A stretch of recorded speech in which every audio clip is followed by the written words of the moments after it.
Welcome back everyone. Welcome to civil services study practice set number ये 151 है। ये test series UPPSC PCS के लिए चल रही है। प्रैक्टिस करेंगे इसमें हम जीएस के प्रश्नों पर। अभी तक हो गए हैं 150 टेस्ट। ये है टेस्ट नंबर 151। तो चलिए स्टार्ट करते हैं। तो पहला प्रश्न है यहाँ पर, बक्सर की लड़ाई के संदर्भ में निम्नलिखित कथनों पर विचार करेंगे। बक्सर की लड़ाई कह लो, बक्सर का युद्ध कह लो, या इंग्लिश में बैटल ऑफ बक्सर। देखिए, बक्सर की लड़ाई ने बंगाल और बिहार पर ब्रिटिश ईस्ट इंडिया कंपनी का नियंत्रण अर्जित किया। इस महत्वपूर्ण लड़ाई के बीज प्लासी की लड़ाई के तुरंत बाद बोए गए थे। कौन सा सही है इनमें से? ये भारतीय इतिहास में जितनी भी लड़ाइयाँ हुई, किन किन के बीच हुई, कब हुई, इंपॉर्टेंट है। मैच वैच करने के लिए पूछ लेगा, इस तरह से स्टेटमेंट बना करने के लिए पूछ लेगा। ठीक है, 2 तराइन की हो गई, 3 पानीपत की हो गई, बक्सर की हो गई, चौसा की हो गई, प्लासी की हो गई, सब इंपॉर्टेंट है। हल्दी घाटी की हो गई। तो बिल्कुल करेक्ट है पहला स्टेटमेंट।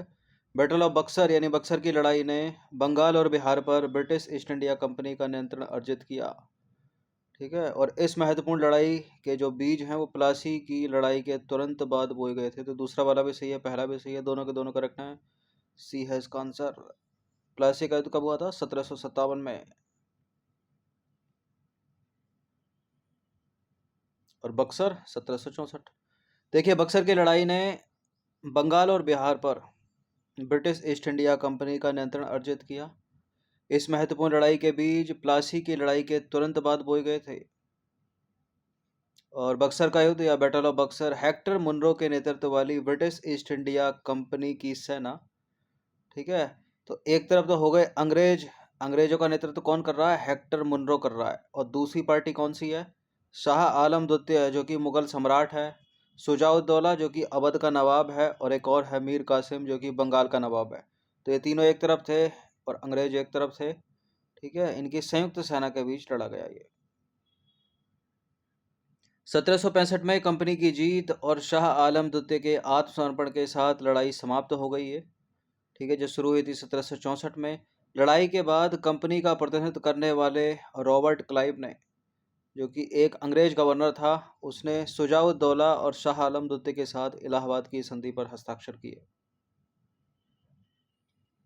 क्वेश्चन नंबर 2 पर आ जाइए। निम्नलिखित कथनों पर विचार करेंगे। कथन कारण वाला स्टेटमेंट है। पहला कथन है, उसका वो कारण होगा। ठीक है, स्पष्टीकरण करेगा तो आंसर ए होगा, स्पष्टीकरण नहीं करेगा तो आंसर बी होगा। इन दोनों में से कोई सही गलत होगा तो आंसर सी और डी में से दिया जाएगा। पानीपत के प्रथम युद्ध ने ही भारत में मुगल साम्राज्य की नींव रखी। पानीपत की कितनी लड़ाइयाँ हुई? 3 लड़ाइयाँ। और दूसरा है, इसका कारण जो है, यह उन पहली लड़ाइयों में से एक थी जिसमें मुगलों ने बारूद, आग्नेयास्त्रों और तोपों का प्रयोग किया। बताइए। देखिए, पानीपत के प्रथम युद्ध ने ही भारत में मुगल साम्राज्य की नींव रखी। ठीक है, मुगल भारत में प्रवेश कर गए पानीपत की पहली लड़ाई में, क्योंकि वो जीत गए। और वो कैसे कर पाए ये सब कुछ? क्योंकि उनके पास गोला बारूद था। ठीक है, तोपें थी, आग्नेयास्त्र थे। तो यह उन पहली लड़ाइयों में से एक थी जिसमें मुगलों ने बारूद, आग्नेयास्त्रों और तोपों का प्रयोग किया। तो बिल्कुल इसीलिए जीत गए वो। तो कारण कथन की व्याख्या तो कर ही रहा है, तो इसका आंसर हो जाएगा कथन कारण दोनों सही है, और कारण कथन की सही व्याख्या करता है, तो ए ही है इसका आंसर। पानीपत का प्रथम युद्ध जो हुआ था 1526 में, पानीपत के निकट लड़ा गया। पानीपत वह स्थान है जहां 12वीं शताब्दी के बाद से उत्तर भारत पर नियंत्रण को लेकर कई निर्णायक लड़ाइयां लड़ी गई। पानीपत के प्रथम युद्ध ने ही भारत में मुगल साम्राज्य की नींव रखी। तो पहला स्टेटमेंट सही है, क्योंकि यह उन पहली लड़ाइयों में से एक थी जिसमें मुगलों ने बारूद, आग्नेयास्त्रों और तोपों का प्रयोग किया था। तो दूसरा वाला स्टेटमेंट भी सही है। इन सभी टेस्ट की फुल टेस्ट पीडीएफ सीरीज प्राप्त कर सकते हैं नंबर इस पर कॉल या व्हाट्सएप करके, पेड टेलीग्राम ग्रुप से जुड़कर। बाकी सब्सक्राइब रखिएगा सिविल सर्विसेज स्टडी चैनल को। देखिए, पानीपत का प्रथम युद्ध जहीरुद्दीन मोहम्मद बाबर और दिल्ली के लोधी वंश के सुल्तान इब्राहिम लोधी के बीच लड़ा गया। तो पानीपत का प्रथम युद्ध किसके बीच? बाबर और इब्राहिम लोधी के बीच। कब? 1526 में। और इस युद्ध में बाबर जीत गया, लोधी हार गया। ठीक है, इस युद्ध में जहीरुद्दीन बाबर ने लोधी को परास्त कर दिया। बाबर के पिताजी का नाम क्या था? उमर शेख मिर्जा। तीसरा प्रश्न है, और प्रश्न दिया है फिलिंग द ब्लैंक्स वाला। 24 जनवरी डैश को मुगल शासक हुमायूं की डैश में मृत्यु हो गई। बताइए कहाँ मृत्यु हो गई थी हुमायूं की? पंजाब में, दिल्ली में, लाहौर में? वो कब हुई थी? हुमायूं की मृत्यु हुई थी 1556 में। ठीक है, ये द्वितीय पानीपत की सन है और कहाँ हुई थी? दिल्ली में हुई थी। तो इसका आंसर हो जाएगा 1526, यहाँ पर 1526 और यहाँ पर दिल्ली। देखिए 24 जनवरी 1526 नहीं है, सॉरी 56 है वो। ठीक है, 24 जनवरी 1556 को मुगल शासक हुमायूं की दिल्ली में मृत्यु हो गई और उसके पुत्र जो कि था अकबर, अकबर को उत्तराधिकारी बना दिया गया। उस समय अकबर की आयु मात्र कितने वर्ष की थी? 13 वर्ष की थी। और 14 फरवरी 1556 को पंजाब के कलानौर में अकबर का राज्याभिषेक किया गया। अलग से प्रश्न बनता है एग्जाम में, याद रखिएगा इसको। और ये भी कि उसका जब राज्याभिषेक हुआ तो उसकी आयु कितने वर्ष की थी? मात्र 13 वर्ष के थे अकबर। नंबर 4 पर आ जाइए। पानीपत का दूसरा युद्ध अकबर की सेना और किसके बीच लड़ा गया? पानीपत का दूसरा युद्ध हुआ था 1556 में, पहला 1526 और तीसरा भी हुआ था 1761 में। तो कौन है? बैरम खां, अंग्रेजों, मराठा, हेमचंद्र विक्रमादित्य?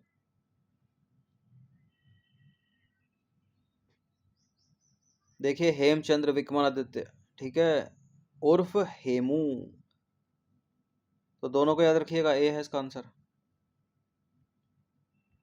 पानीपत का दूसरा युद्ध 5 नवंबर 1556 को उत्तर भारत के हिंदू शासक सम्राट हेमचंद्र विक्रमादित्य, लोकप्रिय नाम है हेमू, और अकबर की सेना के बीच पानीपत के मैदान में लड़ा गया। अकबर के सेनापति खान जमान और बैरम खां के लिए यह एक निर्णायक जीत थी।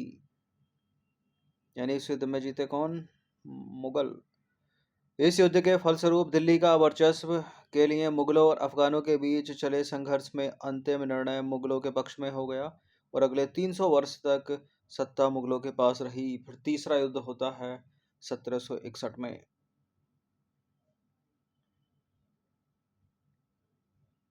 क्वेश्चन नंबर 5 पर आ जाइए। निम्नलिखित में से उस तिथि को पहचानिए जब पानीपत का तीसरा युद्ध हुआ था। तो पहला पानीपत का युद्ध 1526, दूसरा हुआ 1556 में और तीसरा हुआ 1761 में। तो 1761 डी में है, 14 जनवरी 1761। पानीपत का तीसरा युद्ध 14 जनवरी 1761 को पानीपत में दिल्ली से लगभग 60 मील किलोमीटर में 95.5 किलोमीटर उत्तर में मराठा साम्राज्य और अफगानिस्तान के अहमद शाह अफजाली, जिसे अहमद शाह दुर्रानी भी कहा जाता है, के बीच हुआ था। और इस युद्ध में अफगानों ने मराठाओं को पराजित कर दिया।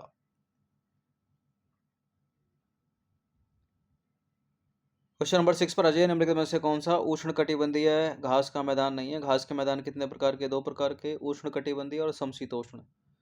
तो लानोज उष्णकटिबंधीय घास का मैदान है, कैंपोस, प्रेरी, सवाना। सवाना भी उष्णकटिबंधीय घास का मैदान है, कैंपोस उष्णकटिबंधीय घास का मैदान है, प्रेरी नहीं है। उत्तरी अमेरिका का प्रेरी समशीतोष्ण है, तो सी है इसका आंसर। देखिए घास के मैदान ऐसे क्षेत्र हैं जहां वनस्पतियों में घास का प्रभुत्व होता है। घास के मैदान कितने प्रकार के? 2 प्रकार के। एक उष्णकटिबंधीय घास के मैदान जो आमतौर पर उष्णकटिबंधीय वन और रेगिस्तान की पेटियों के बीच स्थित होते हैं। दूसरा समशीतोष्ण घास के मैदान जो आमतौर पर रेगिस्तान और समशीतोष्ण वनों के बीच स्थित होते हैं। उष्णकटिबंधीय घास के मैदान जैसे कि सवाना कहाँ पर है? पूर्वी अफ्रीका में। कैंपोस कहाँ पर है? ब्राजील में। लानोस कहाँ पर है? वेनेजुएला में।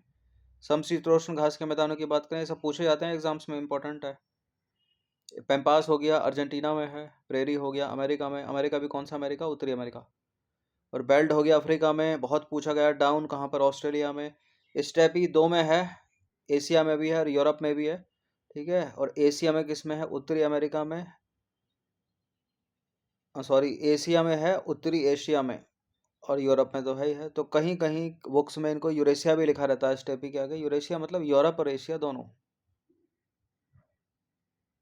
ये सब इंपॉर्टेंट है, पूछा जाता है एग्जाम्स में। पीसीएस और यूपीएससी में थोड़ा डीप जाकर पूछ लेता है कि इनमें से पहचानो कि उष्णकटिबंधीय कौन से, समशीतोष्ण कौन से। क्वेश्चन नंबर 7 पर अजय, निम्नलिखित कथनों पर विचार करेंगे। कथन 1 है, कथन 2 है, इनमें से कौन सा सही नहीं है, इनकरेक्ट बताना है।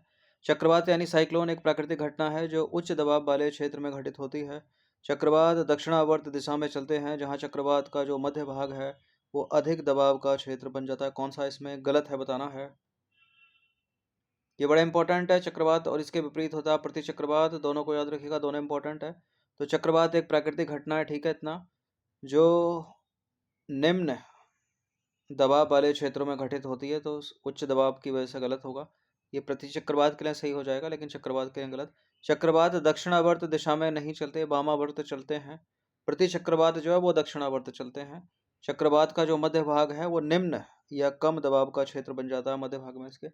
तो इसलिए गलत है दोनों के दोनों, दोनों के दोनों इनकरेक्ट हैं। तो सी है इसका आंसर।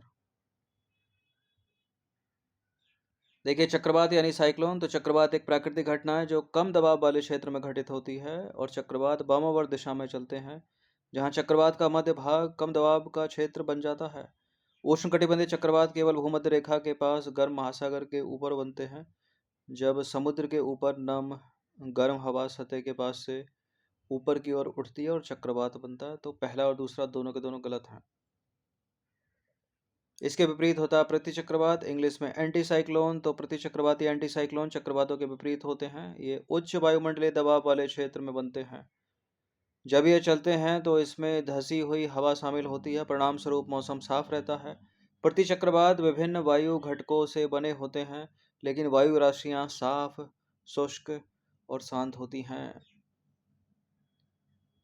ठीक है, तो ये अपनी पृथ्वी सुंदर सी बीच से एक रेखा है 0 डिग्री। ऊपर का हो गया उत्तरी गोलार्ध, नीचे का हो गया दक्षिणी गोलार्ध। ये हो गया उत्तरी ध्रुव, ये हो गया दक्षिणी ध्रुव।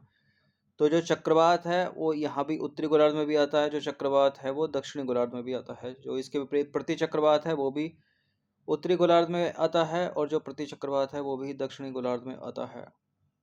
ठीक है, घूमने की दिशा बड़ी इंपॉर्टेंट है दोनों गोलार्धों में। जो ऊपर वाले में होगी तो उसकी उल्टी दक्षिणी गोलार्ध में हो जाएगी। क्वेश्चन नंबर 8, एक और प्रश्न कथन कारण वाला। इंडियन प्लेट और यूरेशियन प्लेट की टक्कर के कारण हिमालय का निर्माण होता है। ठीक है, अभी तक हो रहा है।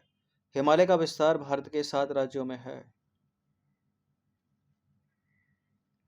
ये बड़े इंपॉर्टेंट प्रश्न होते हैं। हिमालय का विस्तार भारत के कितने राज्यों में, इसको वैश्विक स्तर पर देशों में भी पूछ लेगा। तो हिमालय का विस्तार भारत के 11 राज्यों में है। ठीक है, और देश पूछ ले तो 7 देशों में है विश्व के। तो गलत है दूसरा स्टेटमेंट, बाकी पहला वाला सही है। तो ए है इसका आंसर। देखिए इंडियन प्लेट और यूरेशियन प्लेट की टक्कर के कारण हिमालय का निर्माण होता है। हिमालय को युवा मोड़दार पहाड़ों के रूप में जाना जाता है, यानी फोल्ड माउंटेन्स, क्योंकि वे मोड़दार प्रक्रिया से बने हैं, और ये जो प्रक्रिया है अभी भी चल रही है। हिमालय 11 राज्यों में फैला है भारत के। हिमाचल प्रदेश, उत्तराखंड, सिक्किम, अरुणाचल प्रदेश, मेघालय, नागालैंड, मणिपुर, मिजोरम, त्रिपुरा, और 2 राज्यों के पहाड़ी क्षेत्र असम और पश्चिम बंगाल के पहाड़ी क्षेत्रों के प्रशासनिक क्षेत्रों तक विस्तृत है हिमालय। ठीक है, यूपीएससी ऑलरेडी प्रश्न कर चुकी है 17-18 में कि हिमालय भारत के कितने राज्यों में फैला है, स्टेटमेंट बनाकर पूछा था। माउंट एवरेस्ट जो है वो इस हिमालय की सबसे ऊंची चोटी है। वो कहाँ पर है माउंट एवरेस्ट, ये आपको पता होना चाहिए किस देश में है। क्वेश्चन नंबर 9 पर आ जाइए। निम्नलिखित में से कौन सा स्टेटमेंट इनकरेक्ट है, गलत है यहाँ पर। भारतीय तटरेखा देश के 10 राज्यों को छूती है या 10 राज्यों में फैली है। राज्य की बात हो रही है। भारत में 7,516 किलोमीटर की एक तटरेखा है। गुजरात राज्य में भारत की सबसे लंबी तटीय रेखा है। गोवा में भारत की सबसे छोटी तटीय रेखा। कौन सा गलत है। देखिए भारत की जो तटरेखा है वो 9 राज्यों में विस्तृत है। कितने, 9 राज्यों में। और केंद्र शासित प्रदेश पूछ ले तो 4 केंद्र शासित प्रदेश है। तो पहला हो गया गलत और यही आंसर हो गया अपना। ठीक है, बाकी भारत में 7,516 किलोमीटर लंबी तटरेखा, ये ठीक है। गुजरात राज्य में सबसे लंबी तटरेखा भारत की, गोवा की सबसे छोटी। तो भारतीय तटरेखा देश के 9 राज्यों को छूती है। 9 राज्य कौन कौन से, गुजरात, महाराष्ट्र। इसी क्रम में मैप को, इंडियन मैप को दिमाग में रख के सोचिए। ठीक है, गुजरात, महाराष्ट्र, गोवा, कर्नाटक, केरल, तमिलनाडु, आंध्र प्रदेश, उड़ीसा और पश्चिम बंगाल।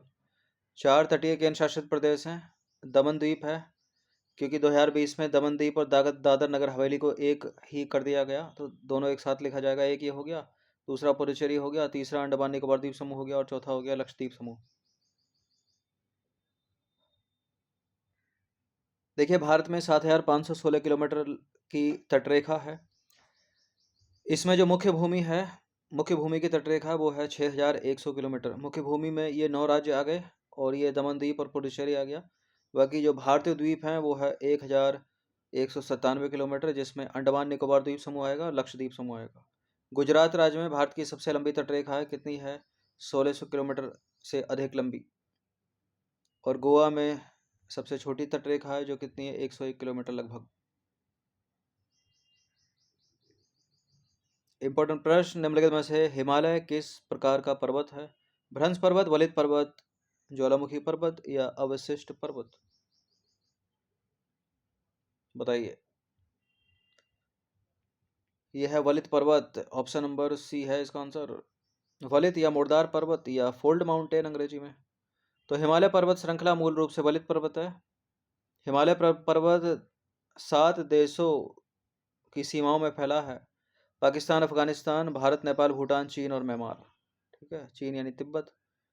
और इसका जो निर्माण हुआ है वो भारतीय परपटी और यूरेशियन परपटी के बीच के टकराव के परिणाम स्वरूप हुआ था, जो 50 मिलियन वर्ष पहले शुरू हुआ था और आज भी जारी है। और वलित पर्वत जो है वो अभिसारी या संकुचित परपटी सीमाओं के पास पाए जाते हैं। और वलित पर्वत के कुछ उदाहरण इंपॉर्टेंट है: हिमालय पर्वत, एंडीज पर्वत, रॉकी पर्वत और आल्प्स पर्वत। थोड़ा और डीप चलें इसमें तो ये मैच वैच करने के लिए इनको बना दे। तो आल्प्स पर्वत कहाँ पर है? यह है यूरोप में। ठीक है, मध्य यूरोप में। रॉकी कहाँ पर है? उत्तरी अमेरिका में। एंडीज कहाँ पर है? दक्षिण अमेरिका में। और हिमालय है भारत में, भारत के साथ 6 अन्य देशों में। कुल मिलाकर 7 देशों में विस्तृत है हिमालय। ठीक है, और भारत के राज्य पूछ ले तो 11 राज्यों में। सब पता होना चाहिए आपको। तो 10 प्रश्न ऐड किए गए थे इसमें, इंपॉर्टेंट है सारे के सारे। इनकी प्रैक्टिस 1 से 2 बार कर लीजिएगा। फुल टेस्ट आप प्राप्त कर सकते हो ये नंबर इस पर कॉल या व्हाट्सअप करके। हर दिन प्रैक्टिस करते रहिए। धन्यवाद।